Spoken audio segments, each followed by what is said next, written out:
नमस्कार, आप देख रहे हैं खबर जगत। इंसाफ के लिए पीड़ित परिवार अनशन पर बैठे। सिद्धार्थनगर जिले में प्रशासन की संवेदनशील चेहरा देखने को मिल रहा है।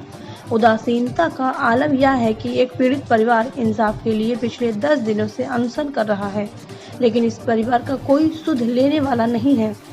आपको बताते चले कि हरीशचंद्र अपने विकलांग भाई और पूरे परिवार के साथ कलेक्ट्रेट परिसर में अनशन कर इंसाफ मांग रहा है। इनका आरोप है कि भू माफिया और हिस्ट्री शूटर बाबूराम चौधरी अपनी दबंगई के बल पर इनकी पूरी जमीन कब्जा कर रखे हैं, यहाँ तक कि घर को भी कब्जा कर रखा है। बासी तहसील की महुआ गांव निवासी हरीशचंद्र का आरोप है कि इनकी कहीं सुनवाई नहीं हो रही है।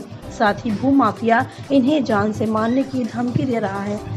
इनकी पूरी जमीन को कूच रहित तरीके से अपना नाम करवा लिया है। इसके दबंगई आलम यह है कि आए दिन मारने पीटने की बात करता है। प्रशासन की लापरवाही यहाँ भी उजागर हो रही है। पिछले 10 दिनों से अनशन कर रहे इस परिवार की सुध कब लेगा, सबसे बड़ा सवाल है।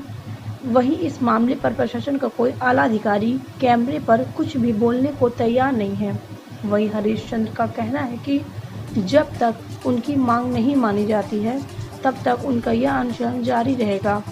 खबर जगत के लिए सिद्धार्थनगर से बजरंगी प्रसाद चौधरी की रिपोर्ट। आप लोग अनशन कब से कर रहे हैं? मैं पिछले 7 तारीख से अनशन पर बैठा हूँ यहाँ पूरा परिवार के साथ में। क्यों? इसलिए बैठा हूँ कि जो हमारे गांव का हिस्ट्री सीटर बाबूराम चौधरी है, थाने का हिस्ट्री सीटर भी, गैंगस्टर, गुंडा एक्ट सब है, भूमाफिया भी है। वो 91 में इस विकलांग का जमीन लिखाता है फर्जी वसीयत के आधार पर, जबकि हवासिया गवाह नोटरी बयान हल्फी लिख करके दे देते हैं कि हमारा दस्तखत अंगूठा नहीं है।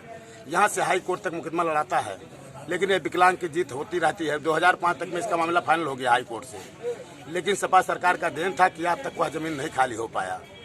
1993 में उसी जमीन का अपने बच्चों के नाम से सुभाष के नाम से फर्जी खसरा खतनी बनवा करके भूमि विकास बैंक से लोन निकाल लेता बांसी से, और लोन निकालने के बाद में उसका भी जांच करवाया जाता। 419-20 का वो सब मुलजिम लेखपाल, हल्का लेखपाल, कानून जो उसमें इन्वॉल्व होते हैं सब मुलजिम बनते हैं।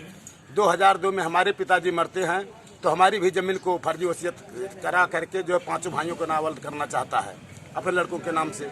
उसका भी हम लोग मुकदमा लड़े, उसमें कामयाबी जब नहीं पाता है वो, तो दौरान चकबंदी का सन 1974 पिछला लेकर कुल मिला जुला के दबंगई से आप लोगों की जमीन पे कब्जा किया, यानी प्राणपति के नाम से सन 1974 में नाम दर्जवा दिया कि मतलब चकबंदी के दौरान हमारे पत्नी के नाम से टोटल जमीन हो गया था।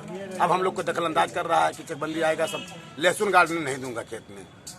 को दबंगई के बल पे पूरा खेत, पूरी जमीन आप लोगों को कब्जा की पूरा।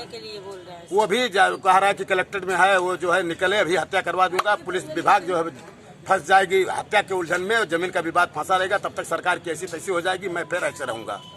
क्या अगर आपकी मांगे नहीं मानेगी तो ऐसे बैठे रहेंगे? ऐसे बैठे रहेंगे सर, नहीं मांगे आएगी तो जो आएगा आत्मा में वो किया जाएगा। हम लोग का घर खेत सब कुछ छीन लिया गया है, तो हम रहे कहाँ रहे।